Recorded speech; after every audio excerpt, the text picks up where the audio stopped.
readers I played back on how to play today.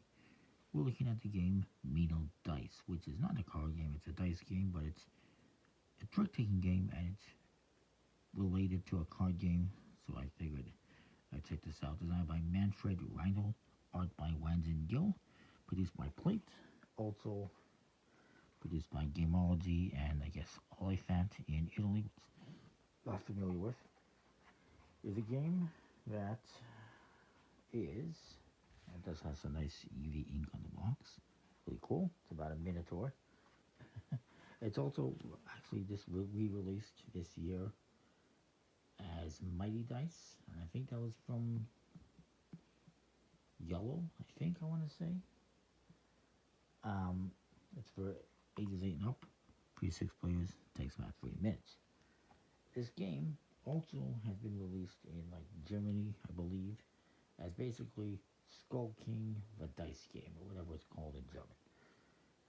Because that's basically what it is. It's basically Skull King the Dice Game. If you like Skull King, you'll probably like this. If you've not watched my How to Play on Skull King, go check it out.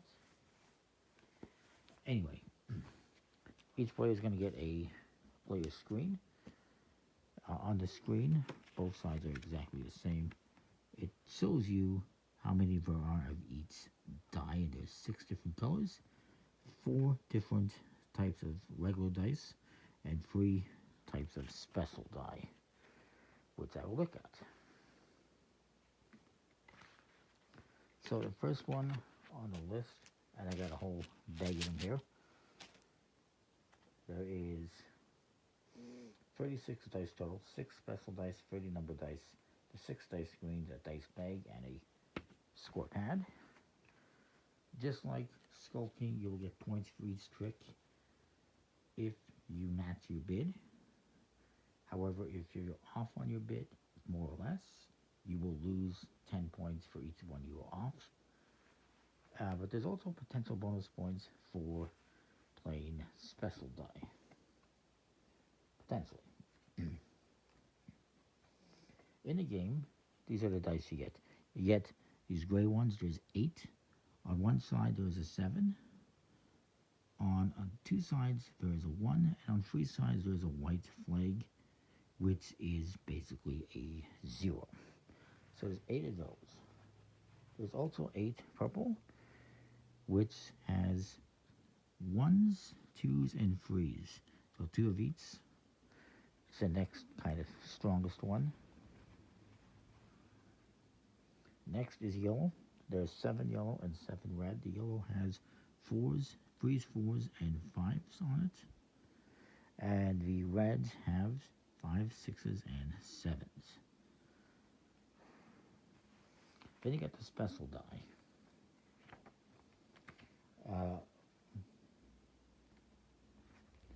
Of which there is the Minotaur. There was 1 Minotaur, and for all of these, you basically have 4 of that symbol and 2 flags. And the Minotaur will beat all number cards, or all number dice are the same cards, all numbers, so it would beat any of these. And it will also beat the Griffin, which is the green ones. And there is 3 Griffins, and there's 2 blue mermaids. So 2, 3, 1. This, again, the Minotaur beats all numbers and all Griffin. If it captures a Griffin, if you play this and win the trick and there's a Griffin in there, say this is the trick, then you get 30 points for each Griffin that you have won, if you win with the Minotaur. For the, let's go next here to the Griffin. The Griffin will beat all numbers, and it will also beat mermaids, with 1 exception. But it will be trumped by the Minotaur. The exception is this. If all 3 of these are played into a trick, then the mermaid will actually trump the Minotaur, because it also trumps the mermaid will also trump the Griffin, because it also trumps the Minotaur. So the mermaid All three of these happen to be played at the same time, very rare instance, but in that instance, the mermaid would win all three dice. If the mermaid captures a minotaur, you get 50 bonus points. You don't get any bonus points for the mermaid capturing the griffin because it's a rare event. The griffin again will beat mermaids and numbers. The mermaid beats all numbers and the minotaur. There is no bonus points for the griffin beating the mermaid though. And again, this is kind of like skulking where you have special cards that can beat other cards like there's like a mermaids and there's a skulking and there's pirates and stuff like that. And there's also a trump suit and so forth. There is no trump suit in this one, I don't believe.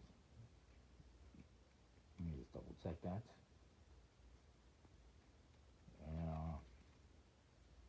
Yeah, it's just strongest to weakest.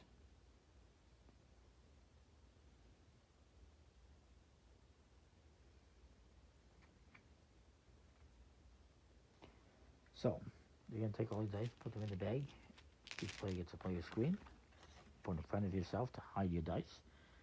You're going to have a number of dice equal to the round, just like in skulking and similar to wizard. So in the first round, we're just going to have one die. In the second, two. In the third, three. Fourth, four. Fifth, five, etc., etc. And you will play, how many rounds was it? I apologize. I didn't double check that.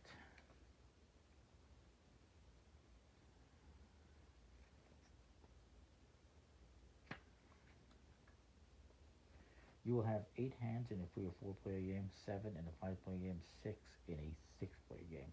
Whoever has the most points or the fewest negative points wins the game.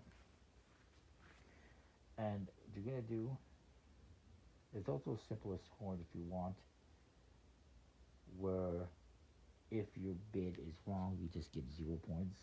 Otherwise, you're going to have a certain amount of points you're going to lose. It can be a bit more confusing, but I'll explain it the best that I can. And also, with these simpler rules, there's no bonus points for capturing special dice.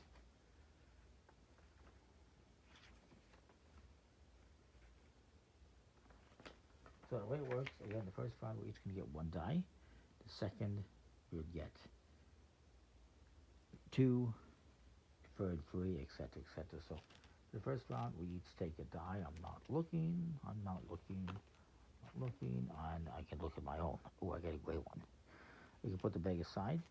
So then we're each going to make a prediction. You're supposed to go growl. You're supposed to growl and put out a fist and indicate with your fingers how many you think you're going to win. You can't say no tricks. I'm going to say 0 because I have the gray one, of which I have a 1 in 6 chance of hitting a 7 and winning. And also, if I'm not leading, it is must follow theoretically, so whichever one gets played first is going to determine the lead suit, essentially. In the first couple of rounds, the lead suit's not going to be too important because, most people might not have the lead suit. But later on, when you have 3, 4, 5 dice, then you might actually be able to follow suit, and that's where the must follow comes into play. This guy will bid 0. This guy will bid 1. And this guy will bid 1. It's going to be very exciting. Looking at the dice.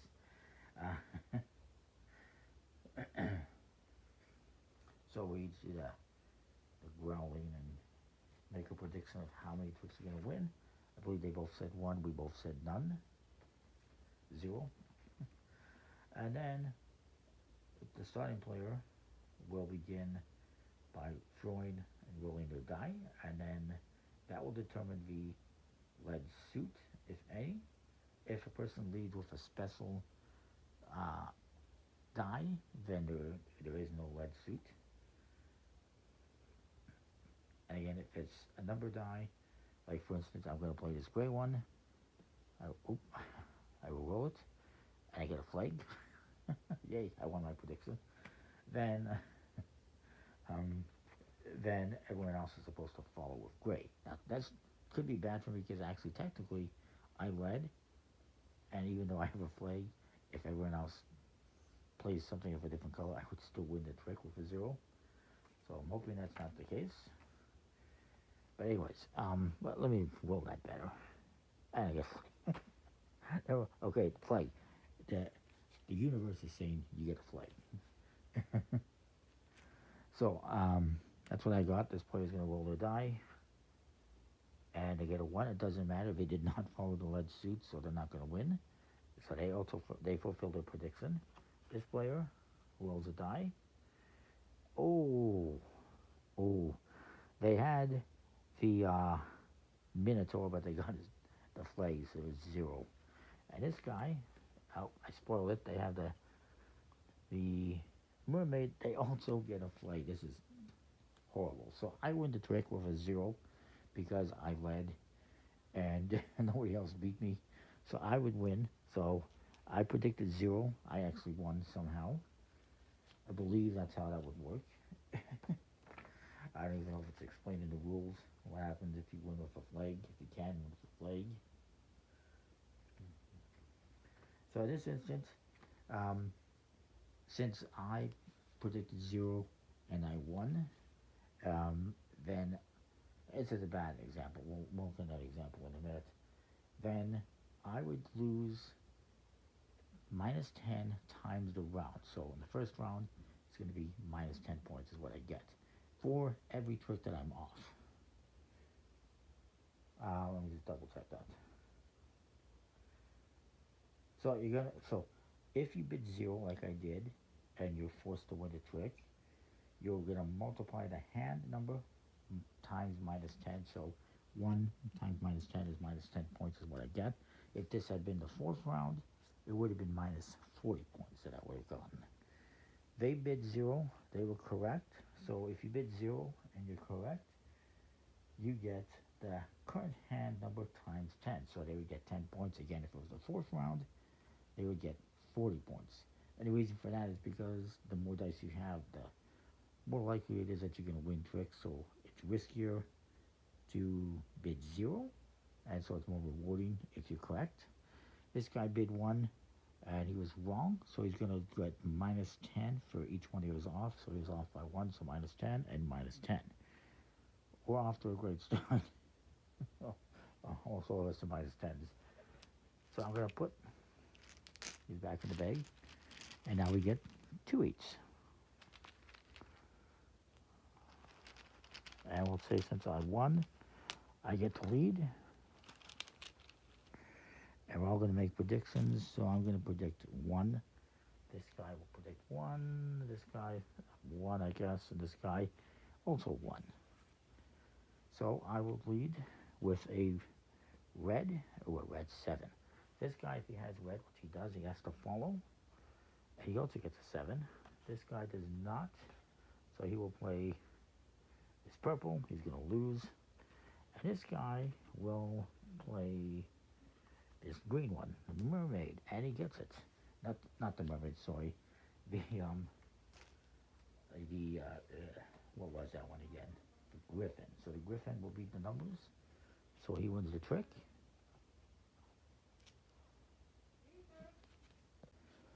Apologize. So this guy will lead the next one. He rolls purple. He leads purple, so I have to follow. I get a 3. This guy plays a yellow, and this guy also yellow. So I actually won 1 because I had the highest of the red suit. So I won the trick. He won a trick. They didn't win anything. I forget the predictions. I apologize. So whoever,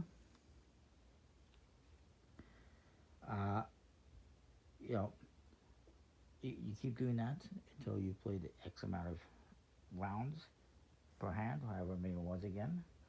Most points or least negative points at the end wins the game. It's a pretty cool game. I like it. And that is that. Comment, like, subscribe, what you think. We'll see you. Thanks for watching.